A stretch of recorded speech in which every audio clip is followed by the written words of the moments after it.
Hello, good afternoon, everybody. I'm also going to cut down my speech a little bit, but thankfully I was just introduced, so that already reduces it by 3 paragraphs. So, as you've heard, I'm the editor of a website that translates blogs by Tibetans into English. As was mentioned before, I was working full-time on Tibetan issues, basically since I graduated from university. But despite working full-time, I felt that it was necessary to understand China in order to gain an insight into the situation on the ground in Tibet today. And that's why I decided to move to Beijing in 2006 to learn Chinese. So I was fortunate that during that time I could travel all over. I traveled to Tibet several times. But as everyone here will be aware of, Tibet erupted in widespread protests against Chinese rule just over 3 years ago, starting in Lhasa on 10th of March 2008. And for several months afterwards, the whole of Tibet was a media black hole, and no foreign journalists or tourists were allowed to travel in. And the whole area was under military lockdown. And despite promises of media freedom by the Chinese government in the lead-up period to the Olympic Games in August 2008, these promises were not kept in Tibet's case. And even though it's been over 3 years since those mass protests, the situation on the ground today has not improved. Recently, just prior to the 3-year anniversary of the protests, a travel ban was imposed on the Tibet Autonomous Region on March the 7th, restricting foreigners from traveling there, including media. Radio Free Asia reported on 25th February that police in Lhasa were cracking down on banned songs, searching mobile phones for MP3s that were deemed reactionary. According to a Tibetan in Lhasa, if someone has this type of song on their mobile phone, they're detained, jailed for 10 to 15 days, heavily fined, and even brutally beaten.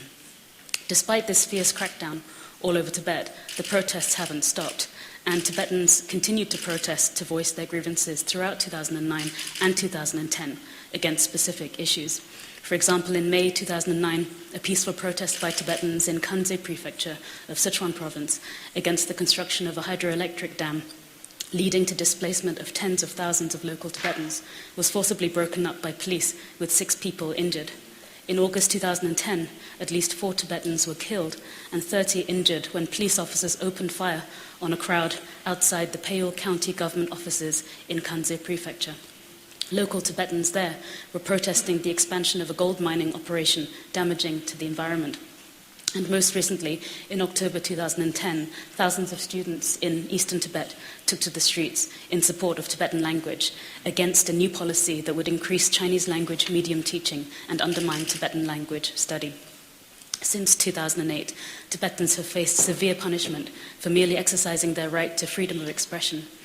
According to the International Campaign for Tibet, more than 50 Tibetans, including 13 writers involved in the arts and public sphere, are either in prison, have been disappeared, or have faced torture or harassment for expressing their views.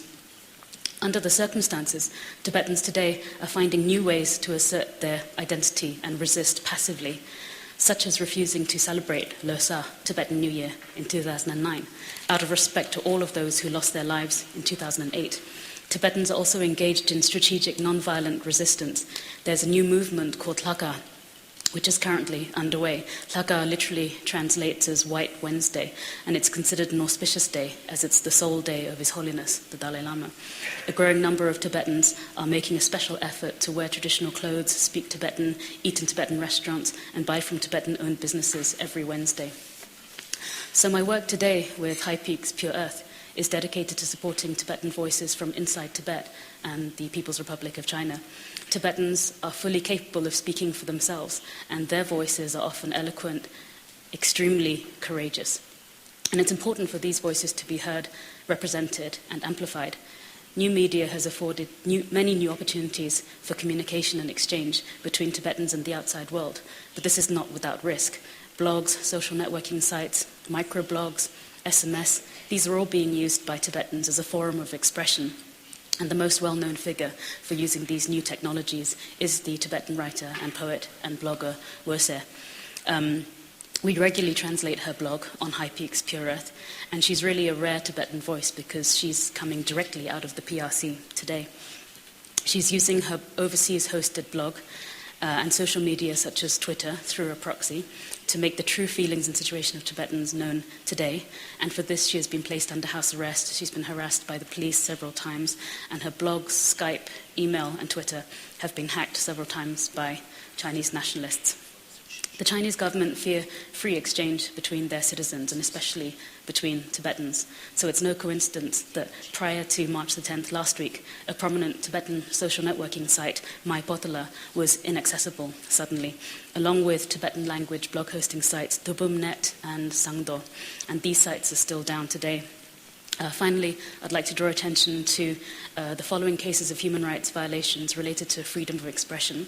The first case is the case of Tunduk Wangchen, who was sentenced to 6 years in prison in December 2009 for making a documentary film called Leaving Fear Behind. And this documentary film interviewed ordinary Tibetans about their views about Tibet, China, and the Olympic Games.